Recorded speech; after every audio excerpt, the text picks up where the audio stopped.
asalaamaaleykum mbokk yi tey ñu ngi amaat mbégte bu baax a baax di dellu si ci seen émission bi di le parcours des grands maîtres maanaam jaar-jaaru ndaanaan yi tey nag ñu seet si ki nga xamante ne moom mooy monsieur Ndiaye ñu ngi à la présidence de la République mu nekk en plus d'être un politicien nekk na ka nga xamante ne kii la planificateur la SAFRU monsieur Ndiaye ñu ngi lay nuyu bu baax a baax. jërëjëf soxna Khady maa ngi lay nuyu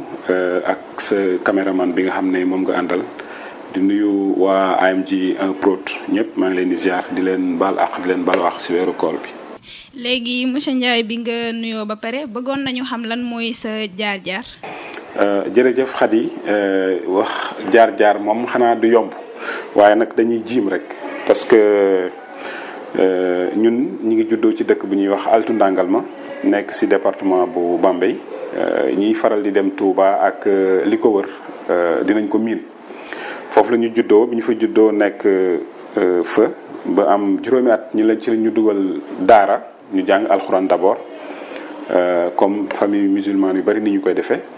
bi ñu jógee daara aussi ñu dem école primaire bu Ndangalma yàlla dogal aussi ñu def suñu CI ba suñu CM2 bi ñu paree ci lañ soog a am une orientation au CEM Jéeri Fall de Bambey mais comme yàlla dafa dogal ñu amoon ay mbokk yu nekkoon côté Fatick précisément Tataguine yàlla dogal ñu yóbbu ñu foofu ñu defee foofu suñu cycle suñu cycle moyen secondaire c'est-à-dire de la 6e à la 3e yàlla dogal également ñu amee foofu BFM def fa 4 ans génn am BFM bi ñu amee BFM aussi comme ñun bëgguñoon def enseignement général ci jamono jooju enseignement technique c'était pas facile et puis orientation yi doon am yëpp c'était au niveau national c'était des orientations au niveau national il fallait avoir d'abord pour pouvoir postuler avoir une moyenne supérieure ou égale à 12 ñun nag on avait eu la chance d'avoir une moyenne de 15 donc ce qui a fallu notre orientation au lycée technique Maurice Delafosse option commerciale ñu ñëw foofu aussi on a fait la seconde jusqu'à la terminale yàlla dogal aussi ñu amee fa bac technique quantitative de gestion ñu gën ko xam ci G te léegi ñu tuddee ko technique am na daal changement par rapport ak ñun bi ñu koy am en 2003 am na changement ci la yàlla dogale aussi ñu ñëw à l'université Anta Diop de Dakar on était orienté à la faculté des sciences économiques et de gestion communément appelé FASEC foofu la ñu defee suñu cursus d'abord commencé suñu cursus universitaire bi ñu demee def première année deuxième année comme tout fils sénégalais comme tout fils paysan agriculteur des conditions familiales nanu maanaam situation yi suñu parents yi doon dund permettre ñu woon ñu mën a dem continuer suñu étude donc on a laissé et on est allé vers l'enseignement on a fait l'enseignement ba def ci 4 ans yàlla dogal aussi tamit ñu amee ci suñu diplôme professionnel c'est-à-dire que suñu CAP certificat d'aptitude à l'enseignement ñu am ko bi ñu ko amee tamit comme aussi on avait une formation plus ou moins comptable parce que d'abord les sortants de la série G ils pouvaient aller directement dans le marché du travail et boobaa dañuy opérationnel bon mais comme ñun aussi tamit li taxoon ñu dem dans l'enseignement c'était juste pour am bunt bi ñu amee bunt ñu nekk fa 4 ans lañ fa def par la grâce de Dieu ñu defal ñu détachement ñu ñëw au niveau du ministère des transports nekk ministère des transports comme agent d'abord mais aussi tamit yàlla dogalaat aussi tamit le ministre bi nga xam ne dañ ko nommé comme ministre en 2012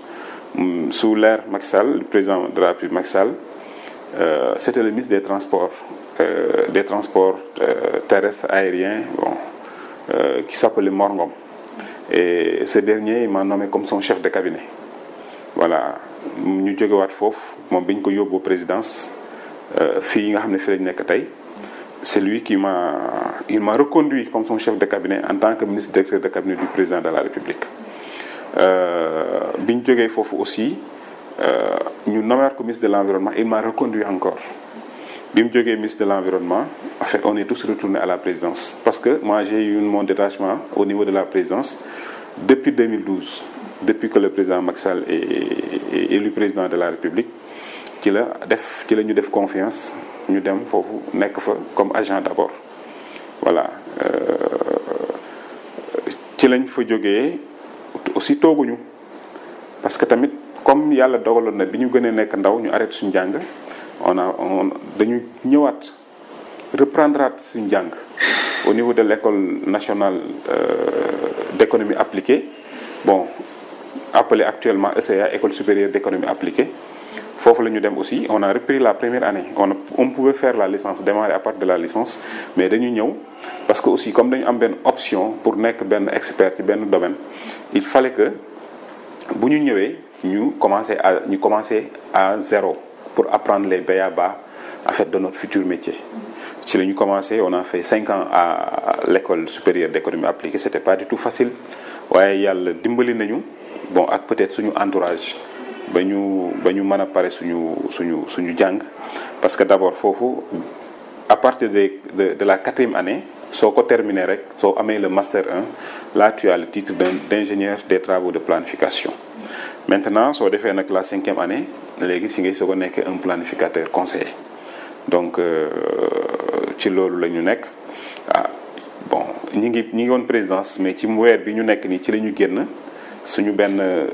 mbokk suñu benn xarit bu ñu xamanteel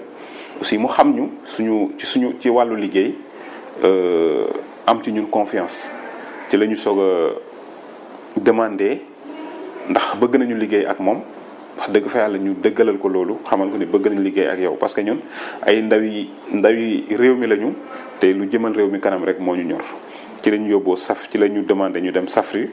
muy société d'aménagement foncier et rénovation urbaine boobu société aussi tamit le président de la République dénk ko les 100 000 logements yi nga xam ne dañ bëgg a fexe ba citoyen bu nekk quelle que soit ta bourse yàlla jox la ab dëkkuwaay parce que dëkkuwaay nag mooy déterminer nit daal waaw xam naa ne daal xëy na ci jaar-jaar buñ ci mënee wax loolu ci côté vraiment cursus scolaire universitaire et professionnel loolu lañ ci mën a wax dombul nag ni am nañ jaar-jaar quand même ci yeneen côté yi nga xam ne en tant que ndaw. léegi monsieur dégg sa jaar-jaar je peux dire que ni ko nasaraan yi di waxee rek mooy maanaam que vous n'êtes pas né avec une cuillère à la main donc da ngeen nekk ci famille ba nga xamante ne mooy loolu daal. léegi ñu bëggoon a xam léegi ci ban moment nga demoon ba bon peut-être découragé ne lii dafa metti damay céder ou quelque chose comme ça donc dañoo bëgg daal nga wax ñu ba xam ndax chemin bi nga emprunté ndax c'était difficile dafa bari woon ay épines wala c'était pas difficile c'était facile. Merci beaucoup soxna Khady bon mais ñun découragé bokkul ci suñu vocabulaire parce que dama jàpp ne bu fekkee ni d'abord nga juddu ci famille boo xamante ni comme ni ko olof di waxee seen loxo jotul seen ginnaaw bu fekkee ni da nga juddu topp nga ne da ngay découragé je pense que doo dem. beneen bi ci desaat aussi ñu occuper une position je dirais plus ou moins stratégique dans la famille parce que nga juddu nekk taaw bu góor nga xam ne da nga war a nekk une référence d'abord dans ta famille d'abord dans ton village d'abord en fait fi nga dëkk da nga war a nekk référence donc nit kooku découragé waru ko mais peut-être nit dafa war a nekk ci doxal ci jamonoom ci dox ni muy doxee ci kaw suuf da ngay dox di xool di analyser les situations pas à pas c'est-à-dire que du rek da ngay wax ne fii laa tollu tey bon wala lii metti naa découragé parce que dans la vie rien n'est facile parce que bi ñuy nekk université di xool di jógee Dakar parce que tamit ñun peut-être yàlla dogal na aussi suñ parti bu am doole aussi Dakar la ñu yaroo am na lu bëree bëri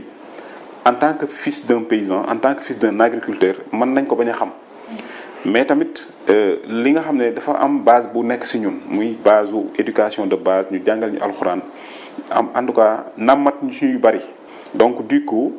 dañuy sensible ci yenn questions yi parce que mënoon nañu nekk continuer université parce que tey jii même bi ñu waree dem quitter université sax pour defi enseignement bi suñuy camarades ak suñuy professeur dañu doon wax ne dañu doon téye parce que yàlla dogal na nag suñu xel màccoon maanaam yàlla dogal daal neexoon nañ xel buñ ko mën a waxee noonu macha allah neexoon nañ xel trop te ñiñ doon bokkandool toujours di jàngandoo aussi tamit dañ doon bàyyi xel ci ñun moo tax bi ñu demee dañuy bàyyi pour dem jàngale ji en fait ça fait en tout cas ça a posé un problème à tout le monde à tout le monde parce que même mes professeurs dañu wax ne Babacar toi tu as de l'avenir man xamoon naa ne j'ai de l'avenir mais avenir boobu il fallait que ma jàdd feneen def ko xam nga ku jàng économie comptabilité gestion ak li mu aju li ci aju xam nga jàdd y a une nga jàdd dem defi enseignement bon vraiment c'est deux chemins totalement différents parce que vraiment je pense que enseignement c'est juste surtout pour les littéraires que vraiment pour les comptables les économistes et consorts c'était pas facile waaye nag nit da ngay am gëm-gëm nit da ngay xam ne tamit du metti rek nga daw mais découragé moom musul bokk suñu vocabulaire te jusqu'à présent bokku ci. d'accord léegi comme wax nga ñu sa jaar-jaar aussi expliqué nga ñu lu bari léegi ñu bëggoon nga ñaax ndaw ñi nga xamante ne ñi ngi ci même voie bi ou que en tout cas daal bëgg nañu doon dara dans la société léegi nga ñaax leen la ñu bëggoon. jërëjëf soxna Khady parce que loolu dañ ciy sawar trop ndax comme ni ma ko waxee léegi dañu juddoo ci àll ba comme niñ koy faral di waxee ci taax yi